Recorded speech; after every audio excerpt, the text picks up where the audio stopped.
वृंदावन जाकर के तो 2-3 दिन में हमारी वापस आने की इच्छा रहती है, चलो जल्दी वापस चलो चलो। लेकिन कभी विदेश जाते हैं तो कहते हैं महाराज होना है यहाँ पे 6 महीने रह के जाने हैं। इसका मतलब क्या है? इसका मतलब संसार में लिप्तता है, संसार में रुचि अधिक है।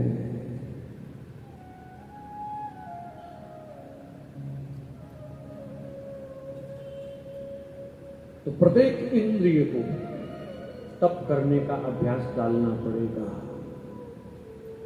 वाणी जब भी बोले अधिक से अधिक बोले, गोविंद नाम बोले, कान कथा कीर्तन श्रवण करें, आंखों से अधिक भगवान दर्शन का लाभ लिया जाए, हाथों से अधिक सेवा कार्य किया जाए, हमारे पैर सदा तीर्थ पर धाम पर सत्संग की तरफ भागते हुए जाएं, हमारा चिंतन भगवत भावों से ओतप्रोत हो, हमारी सोच ठाकुर जी के चरणों से शुरू हो, ठाकुर जी के चरणों पर ही विश्राम प्राप्त करे, हमारी चित्त वृत्ति में गोविंद का चिंतन निरंतर बना रहे, हम कहीं भी रहें, मैं जहां भी रहूं बरसाना मिले, ऐसा भाव हमारा बना रहना चाहिए। ऐसा तप करो।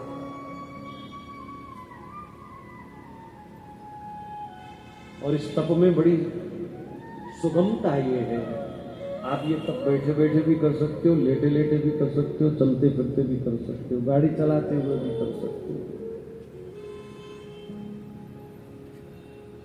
इन छोटी छोटी बातों को अपनी प्रैक्टिकल जीवन में आप उतारने का प्रयास करें। तप औपचारिकता नहीं है कि सुबह ऐसे कमर सीधी करके बैठ गए 10 मिनट तो तपस्या हो गई। ठंडी में नंगे बदन कहीं बैठ लिया 20 मिनट तो हम तप कर रहे हैं, गर्मी में आग जला करके हवन के आगे बैठ गए तो हम तप कर रहे हैं। ठीक है, वो एक विधि है कर्मकांड की, लेकिन तप वाणी का, आंखों का, जीवा का, कान का, प्रत्येक इंद्रिय का। तुम्हारे मन में गंदा विचार ना आए, घटिया विचार ना आए, किसी के प्रति ईर्ष्या द्वेष का भावना आए, इससे बढ़िया तप और क्या हो सकता है? किसी को देख करके तुम्हें जलन ना हो, इससे बढ़िया कीर्तन और क्या हो सकता है? इससे बढ़िया तप और क्या हो सकता है? किसी की तरक्की देख करके आपको ईर्ष्या उत्पन्न ना हो, ये सर्वश्रेष्ठ तप है। किसी को खाते देख करके तुम्हारा पेट ना दुखे, इससे बढ़िया तप और क्या हो सकता है? किसी को ऊपर उठते देख करके तुम मुस्कुरा सको, इससे बढ़िया तप और क्या हो सकता है?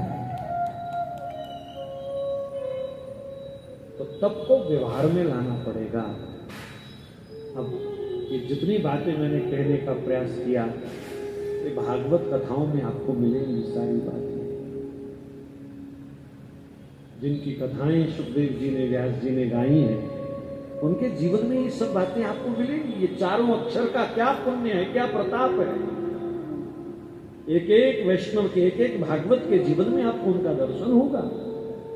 इसलिए मैंने प्रारंभ में निवेदन कर दिया, इन भाग व और त 4 शब्दों को जो समझ गया, समझो वो भागवत जी की आधी कथा को समझ गया। आओ व्यास भगवान के साथ मंगलाचरण में प्रवेश करें। व्यास जी अपने आराध्य देव को प्रणाम करने के लिए आगे बढ़ रहे हैं और उन्होंने हम सबको अपने साथ चलने की आवाज लगाई है, तो प्रणाम करने के लिए हम भी व्यास जी के साथ आगे बढ़े। उससे पहले ये 7375 स्विफ्ट गाड़ी किसी की गलत जगह खड़ी है, उसको जाके देख लें। 7375 स्विफ्ट चंडीगढ़ नंबर।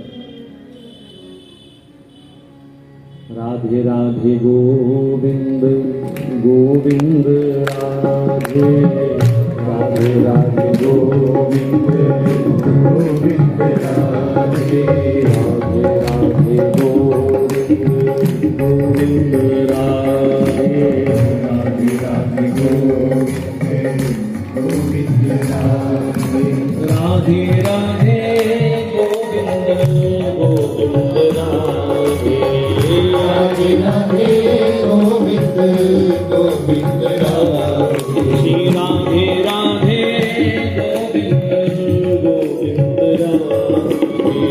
राधे राधे गोविंद गोविंद। सब गाइए, सबकी आवाज आए। राधे राधे गोविंद गोविंद राधे राधे राधे गोविंद गोविंद राधे राधे राधे गोविंद गोविंद राधे राधे राधे गोविंद गोविंद राधे गोविंद राधे गोपाल राधे गोविंद राधे गोपाल राधे गोविंद राधे गोपाल राधे गोविंद राधे गोपाल राधे राधे राधे गोविंद गोविंद राधे राधे राधे गोविंद गोविंद राधे राधे राधे गोविंद गोविंद राधे राधे राधे गोविंद गोविंद राधे राधे राधे गोविंद गोविंद राधे राधे राधे गोविंद गोविंद राधे राधे राधे गोविंद गोविंद राधे राधे राधे गोविंद गोविंद राधे राधे राधे गोविंद गोविंद राधे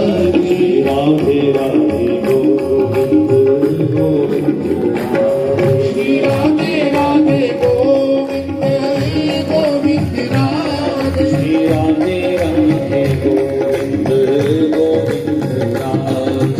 राधे राधे गोविंद गोविंद राधे राधे राधे गोविंद गोविंद राधे राधे राधे गोविंद गोविंद राधे गोविंद राधे गोपाल राधे गोविंद राधे गोपाल राधे गोविंद राधे गोपाल राधे गोविंद राधे गोपाल राधे राधे राधे गोविंद गोविंद राधे राधे राधे गोविंद गोविंद राधे राधे राधे गोविंद गोविंद राधे राधे राधे गोविंद गोविंद राधे राधे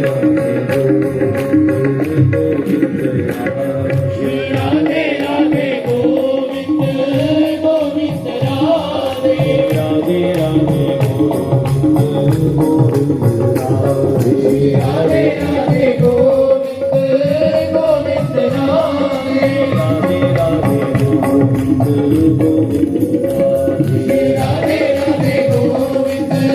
गोविंद राधे राधे राधे गोविंद गोविंद राधे राधे राधे गोविंद गोविंद राधे राधे राधे गोविंद गोविंद राधे राधे राधे गोविंद गोविंद राधे गोविंद राधे गोपाल राधे गोविंद राधे गोपाल राधे गोविंद राधे गोपाल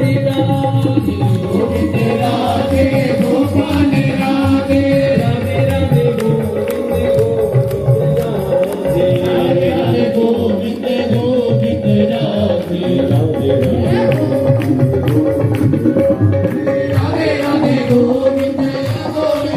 राधे राधे राधे गोविंद गोविंद राधे राधे राधे गोविंद गोविंद राधे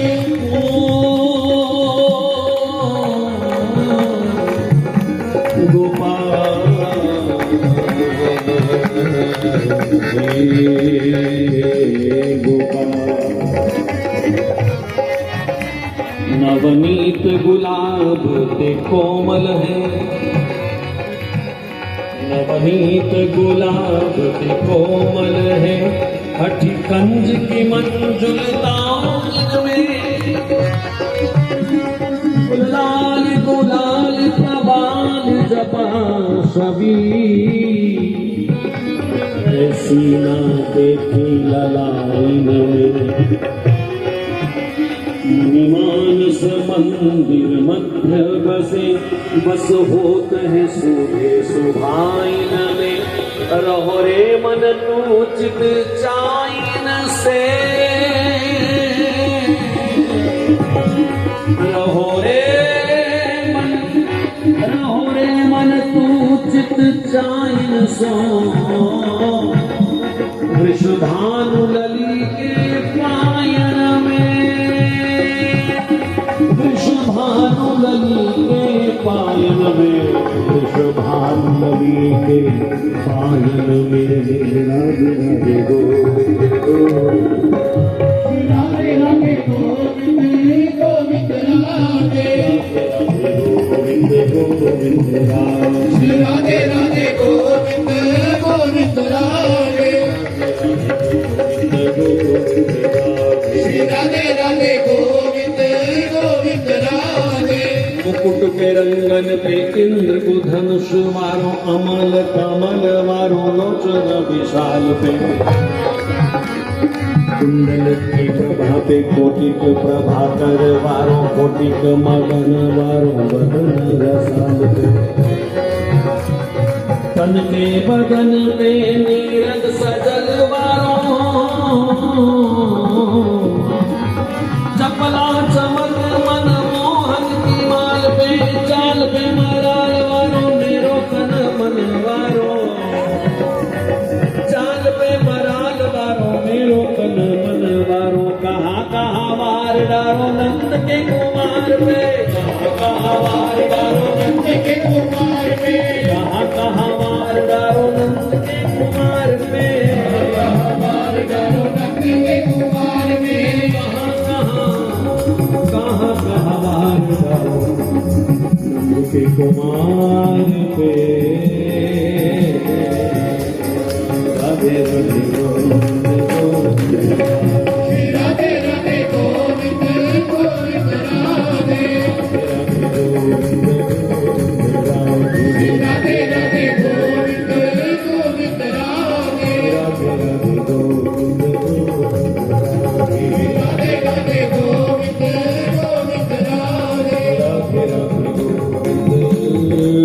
गोविंद राधे। बाल कृष्ण भगवान की जय। सच्चिदानंद रूपाय विश्वोत्पत्त्यादि हेतवे तापत्रय विनाशाय श्री कृष्णाय वयं नमः। व्यास भगवान मंगलाचरण में अपने आराध्य को नमन कर रहे हैं। जो भगवान सत्य हैं, जो कण कण में वास करने वाले चिद स्वरूप हैं, जो भगवान आनंद स्वरूप हैं।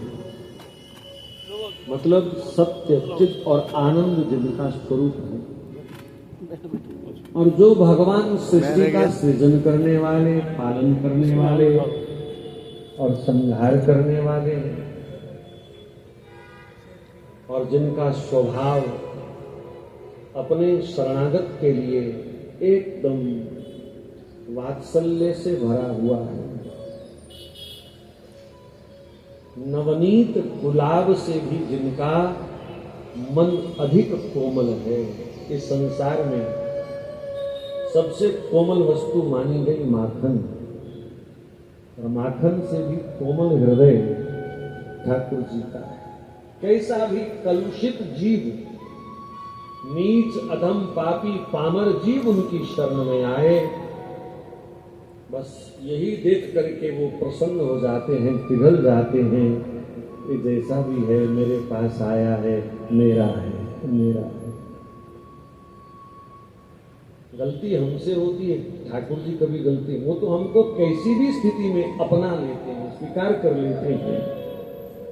और उनकी इस प्रेम भरी कृपा को पाने के बाद अगर हमारा मन पुनः उसी नीचता की ओर भाग रहा है, वही मानसिक खोट हमारी अगर बनी हुई है, वही घटिया नीच सोच अगर हमारी बनी हुई है, तो ठाकुर जी की इस उदारता को पाने के बाद भी हम वंचित रह जाते हैं, कोरे रह जाते हैं। मुझे एक बात बताओ, ऐसा कौन सा पल है जब ठाकुर जी कृपा नहीं करते, और ऐसा कौन सा कोई दुनिया में जीव है जिस पर भगवान कृपा नहीं करते?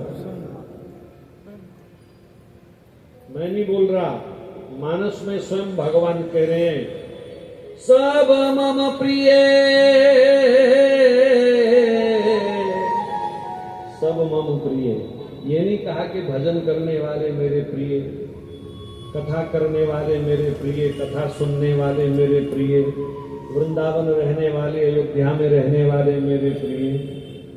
और सब में, सब मतलब 84 लाख जीव जंतु जितनी योनियां हैं, सब मम प्रिय। क्यों क्यों प्रिय है? क्योंकि सब मम उपजाए, मैंने सबको बनाया है इसलिए सब मुझे प्रिय है। लेकिन थोड़ी सी पार्शलिटी भगवान कर गए, सब मम प्रिय सब मम उपजाए, पर सबते अधिक मनुज मोहे भाई। इन सबसे, वैसे तो सब प्रिय हैं, पर इन सब में मुझे ये मनुष्य अति प्रिय है। अच्छा, भगवान हमसे प्रेम करते थे, भगवान ने हमको सबसे प्रिय कहा, इसका प्रमाण क्या है? महाराज, इसका प्रमाण सबसे उत्तम तो मैं आम जनता को समझ आ जाए तो ये कह सकता हूं कि जैसे हाथ पैर ठाकुर जी के थे वैसे ही उन्होंने हमको दिए। जैसा नाक कान आंख उनकी है, वैसे ही आंख नाक कान उन्होंने हमको दिए। दिए कि नहीं दिए? तो जिस परमात्मा ने हमको निज स्वरूप प्रदान कर दिया, तो ये भगवान का प्यार है कि नहीं है? और फिर भी हम कहें कि भगवान हमसे प्यार नहीं करते, भगवान हमसे रुष्ट हैं, भगवान हमसे नाराज हैं। अरे आपसे नाराज होते ना तो आपको मूंछ ना लगाते, पूंछ लगाते। आपको भूत प्रेत की योनि में डाल देते अगर आपसे नाराज होते, आपको कोई नाली का कीड़ा बना देते अगर आपसे नाराज होते तो। वही रामचरितमानस कहता है, भगवान जब बड़ी कृपा करते हैं, किसी पर रीझते हैं, किसी नाली में रेंगते हुए कीड़े पर, किसी गधे घोड़े पर जब भगवान को कृपा आती है तो तुरंत उसे उस गंदगी से निकाल करके मनुष्य योनि में भगवान उसे भेजते हैं, अपना स्वरूप लेकर के भेजते हैं। ऐसी करुणा करने वाले भगवान से हम कैसे दूर चले जाए, जिन्होंने संसार में हमको सर्वश्रेष्ठ बनाया।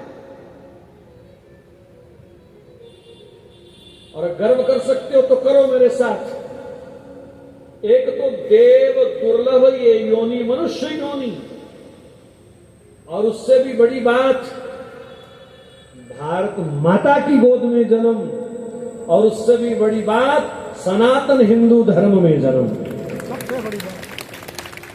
फिर भी हम अपने आप को कहीं कहें कि हे कुछ नहीं मिला, कुछ नहीं, तो ये हमारे सनातन समाज की दुर्गति है, लोगों की दुर्गति है। वो भगवान की कृपा को नहीं समझ पा रहे। जानते हो हमसे सबसे ज्यादा ईर्ष्या कौन करते हैं? देवता। इस समय जितने देवता है ना, इंद्र भी भगवान से लड़ रहा होगा कि वर्षा करनी थी, साफ सफाई करनी थी, मुझे भेज दिया, और कथा की बारी आई तो हमको वापस बुला लिया, इनको बिठा लिया। देखो वो भी ईर्ष्या कर रहे हैं इस समय हमारे से। गायन देवा किल गीत कहानी, देवता भी गीत गाते हैं कि धन्य है भारत भूमि पर जन्म लेने वाले ये मनुष्य, और उनमें भी धन्य है जो वैष्णव जनों का संग कर रहे हैं, जो कथा कीर्तन का आनंद ले रहे हैं। काश हमको भी ये सौभाग्य मिलता। तो ये भगवान का स्वभाव है, सदा अपने भक्तों पर कृपा करना।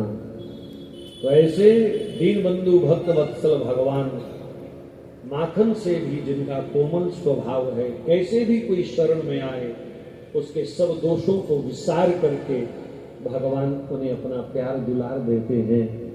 ऐसे परम दयालु कृपालु भगवान श्री राधा कृष्ण को हम प्रणाम करते हैं।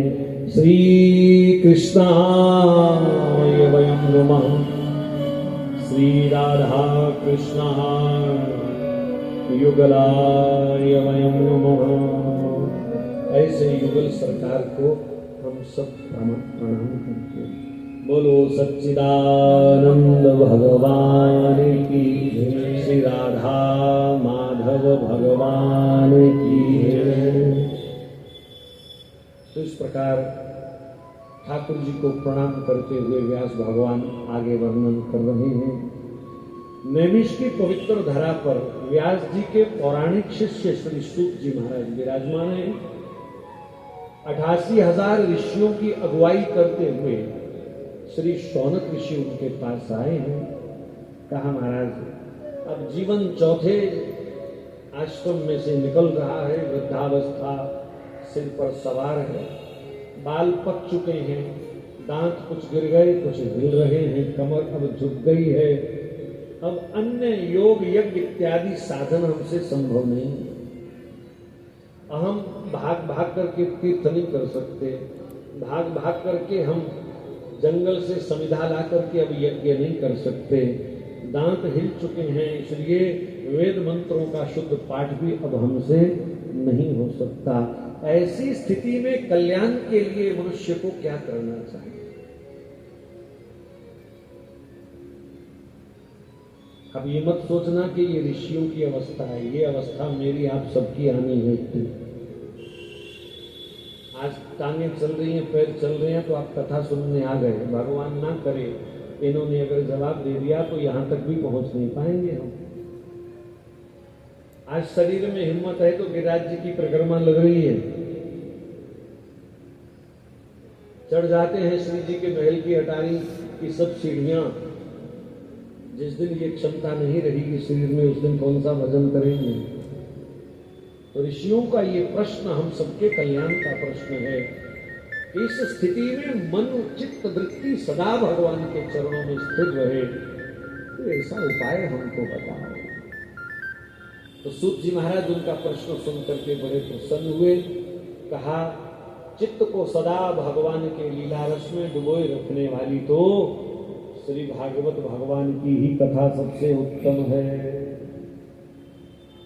सब पुराणों में सर्वश्रेष्ठ कथा श्रीमद् भागवत जी की कही गई। सब पुराण व्यास जी के लिखे और वही व्यास जी कह रहे हैं कि इन सब में श्रेष्ठ श्रीमद् भागवत है। यहां ना किसी की बढ़ाई है ना किसी की घटाई है।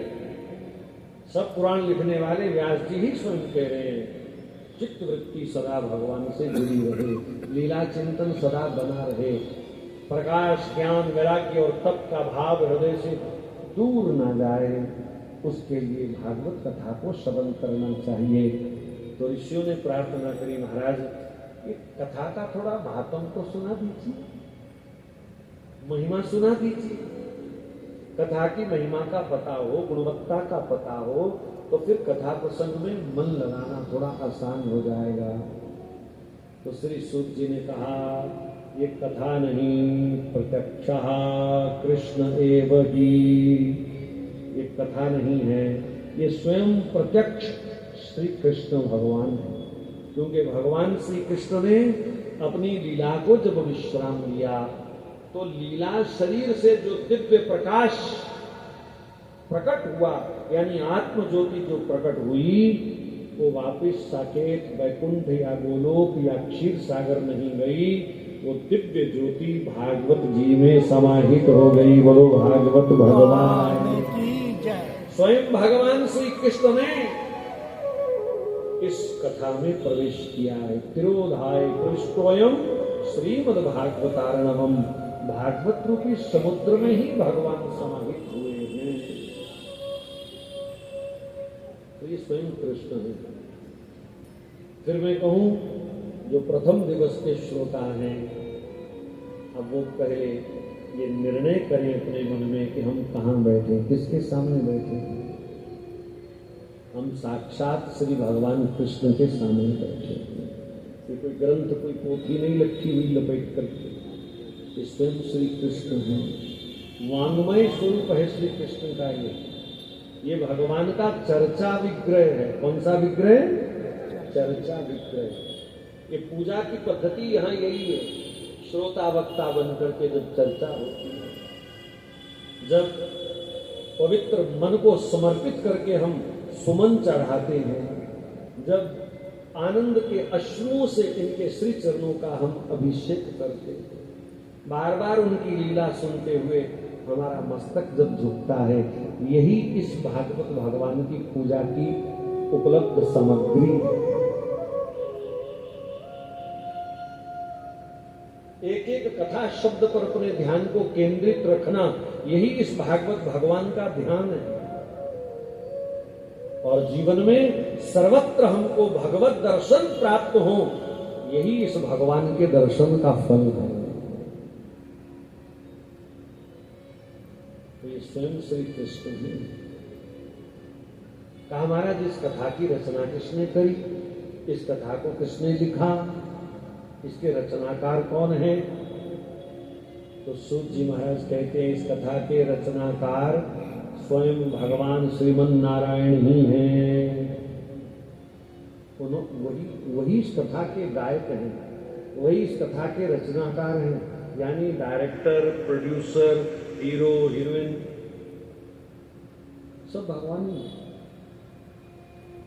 तो फिर प्रश्न है कि भगवान को ये कथा कहने की